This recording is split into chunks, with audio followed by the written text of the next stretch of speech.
Hello everyone, I'm doing a channel update. Yeah, it's not like I haven't done one of those before. I do those about once every month or so.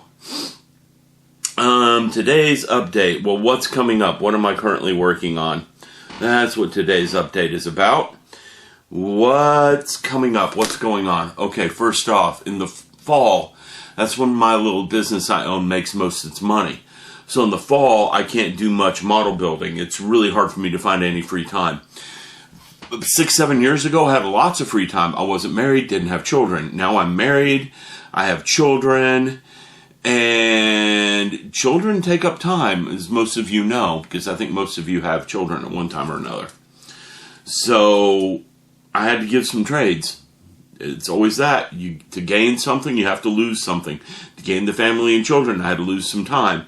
The time can't come from the business because we need money, so the time comes from hobbies. Okay? I also used to play video games like crazy, and I don't do that hardly at all anymore. I get like an hour every other week for video games. So, you see me on the PlayStation Network because I don't have an Xbox. You can friend request me, I might play a game, I might not. Just depends on how much time I have. Okay? So, what's coming up with model building? Well, the Maquet kit needs its face painted. I'm going to do some reading up on that sometime this week and hopefully get that face painted so I can finally put that one together and be done with it. I also need to pour some more plaster for the base because we broke all that. The P38 Lightning egg plane. I need to do just a tiny bit of sanding on that and painting. The propellers I don't like. I'm going to have to fix those, and that was the big holdup. The other big holdup, honestly, was masking the canopy. I never had time to do that. I can do that the next week or two pretty easily. Barbatos. Barbatos is done for the most part.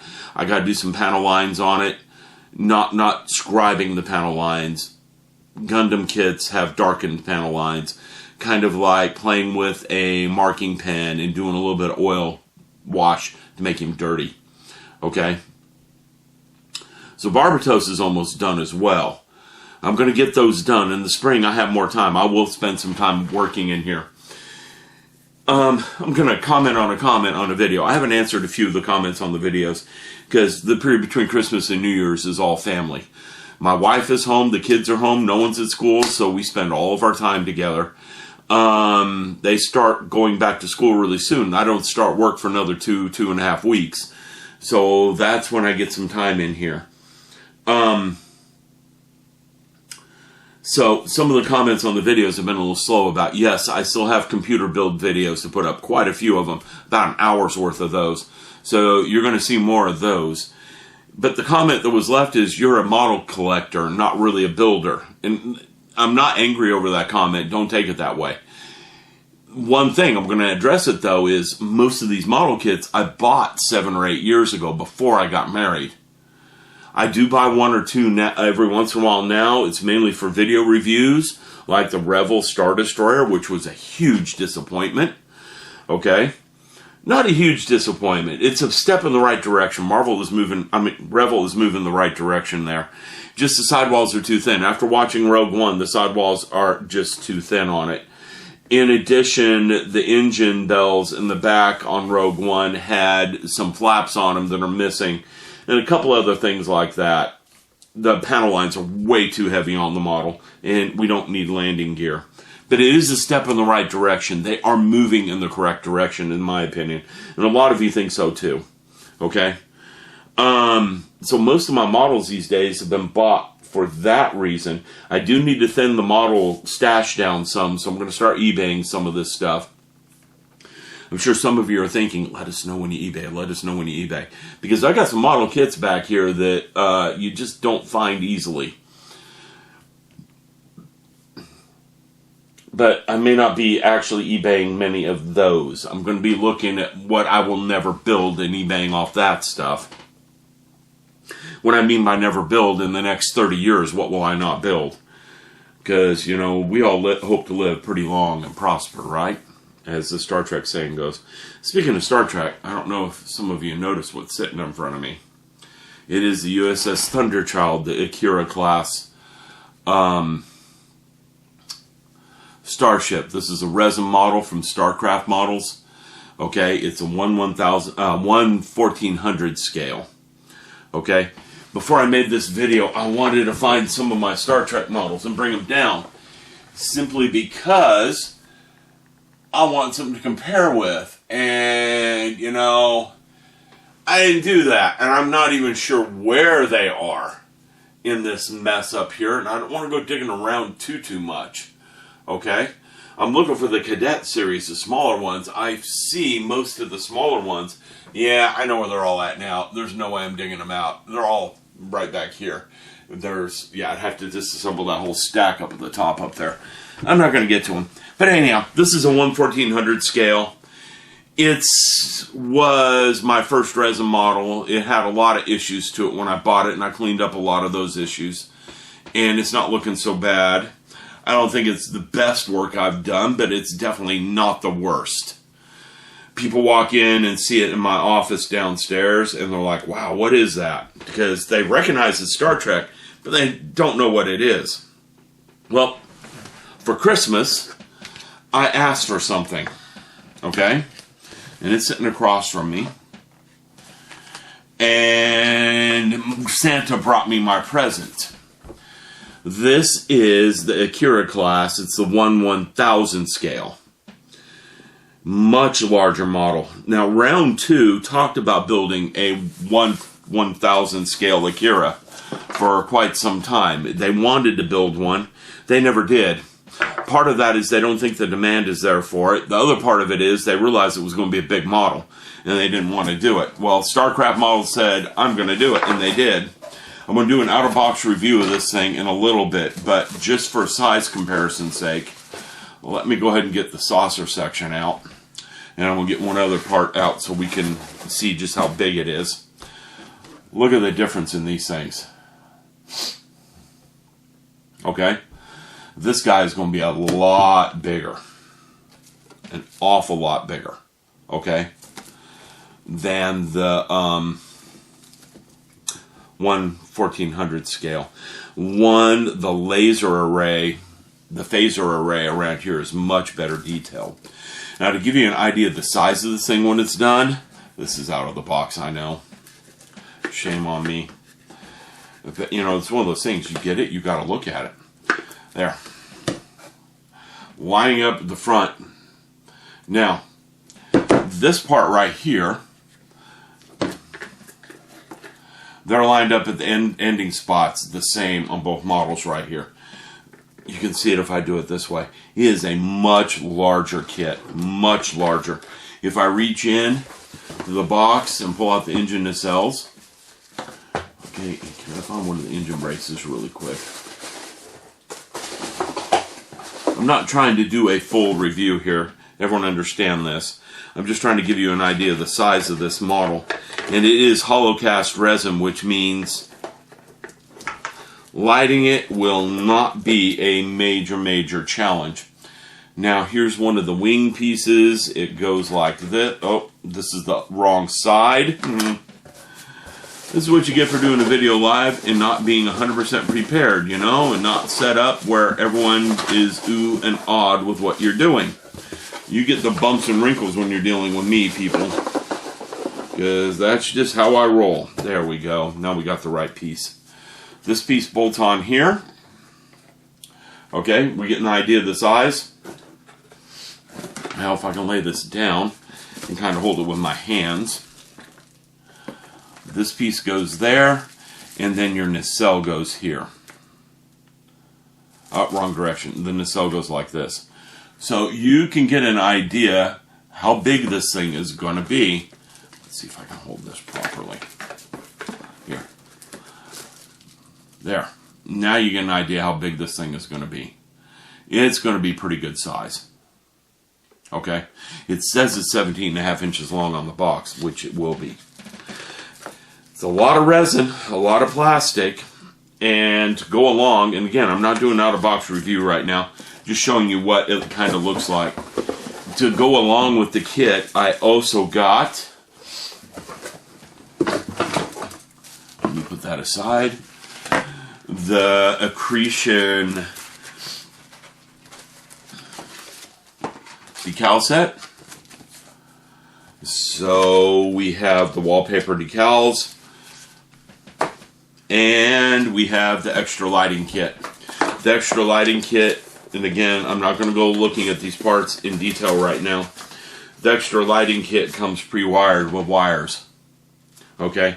And it comes with colored cast resin instead of clear resin. So I don't have to color some of these resin parts like the engine parts and stuff like that. You can see them right here. Okay? So that ought to make part of this easier in some ways, and in some ways not. But it does come pre-wired, as you can see. The wires are already embedded in the resin. It's kind of thin in places, which worries me a little bit, because you can see the wires coming through there. But if you look at it, well, that's for when we actually do the review, I think. But the wiring shouldn't really be an issue too much. It's going to be fun pinning this thing together because, you know, some of these parts are big and heavy, and I don't need it breaking on me. Well, anyhow, there's that. What else have we got coming up? I got a box from eBay over here with some Gundam kits in it, and I'm going to open that and review that.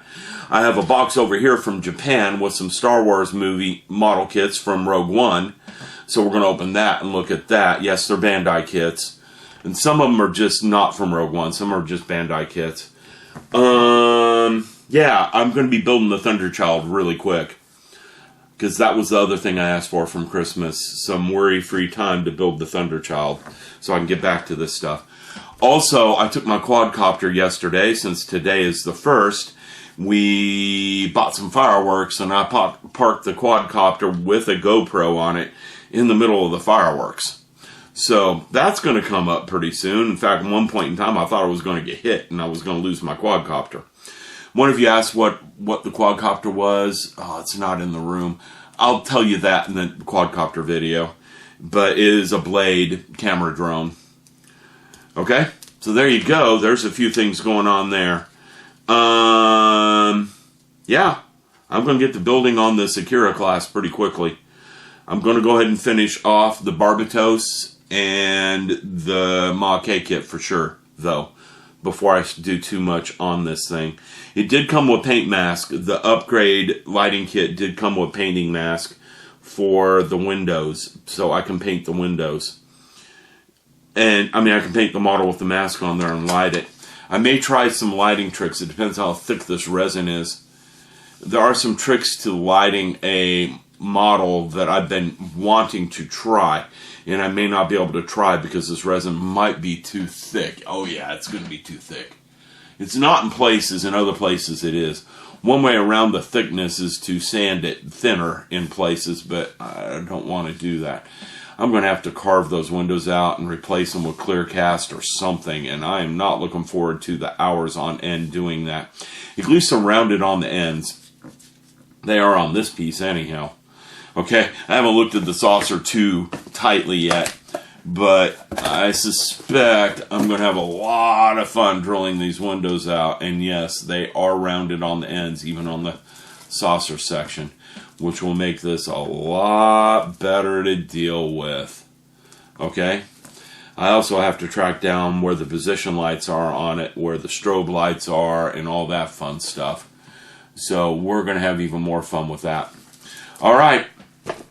Am I missing anything? Don't think so. I think I covered it all. The computer videos, the out-of-box reviews are coming. Yes, I do a lot of those, but those seem to be the most popular videos I do. I'm going to start building this Thunder Child here. It's going to be slow. I have to work and stuff, so don't expect that to be quick. The beard, it's going away tomorrow. It's gotten too long and the wife doesn't like it. She says I look like a biker. Alright everyone, I'm going to go. I hope you guys the best in this Happy New Year, and I will talk to you all later. I knew I forgot something, so I came right back. In the after Christmas sales, I walked into Target and I found this thing. Okay? It is battery operated light set. LEDs. There's 30 LEDs on a string of wire, all pre-soldered. It's magnet wire, so the wires can touch each other. They're SMDs for $2. I know it says $9 up there. I paid $2 for it. They came in green, blue, red, and white. And I bought 2 green, 3 red, 3 blue, and I think 4 whites. And you can just cut them apart and use them on your projects. I'm going to do an out-of-box review on these things, because even at $9, pre-wired LEDs on magnet wire is not a bad thing, and I might use them to light up the Thunderchild here, because they're going to fit inside those nacelles just fine, and I'll be able to run them across the top of the nacelle, up across the top up here, so I'm lighting the sides of it and the front of it just perfectly. Okay, and this being thick heavy resin, I think we won't have any troubles with that lighting scheme. I'm more worried about the glue joints on this thing than anything, and I've seen a lot of builds of it online before I got the kit. Well, anyhow, wanted to come back and mention this. We're going to do an out-of-box review of these too and see if they're actually useful. At $2, it was worth buying. At $9, it may not. I know they're currently wired for 4.5 volts, but I bet if you take them off the control box, they are not wired for that. That somewhere in the control box there's some resistoring down to the proper voltage. The control box also has a timer on it. So if you wanted to use them as they were, it could work. Now this could work for base lighting really well. Okay, there's 30 on a segment. The lighted length is 9.6 feet or 2.9 meters. Has a timer on and off. You can shape the wires however you want. It's cool to the touch. Long life LED, non-replaceable bulbs, silver coated wire. Wires are not intended to be continually flexed. Do not mix old and new batteries. Well, yeah, I'm doing more of a review right there than I should. Alright everyone, I'm going to go. I need to get to bed. Tomorrow we're pulling down all the Christmas decorations, and if you saw the videos on that, you know we got a lot to pull. So I got some work ahead of me tomorrow. I will talk to you all of you soon.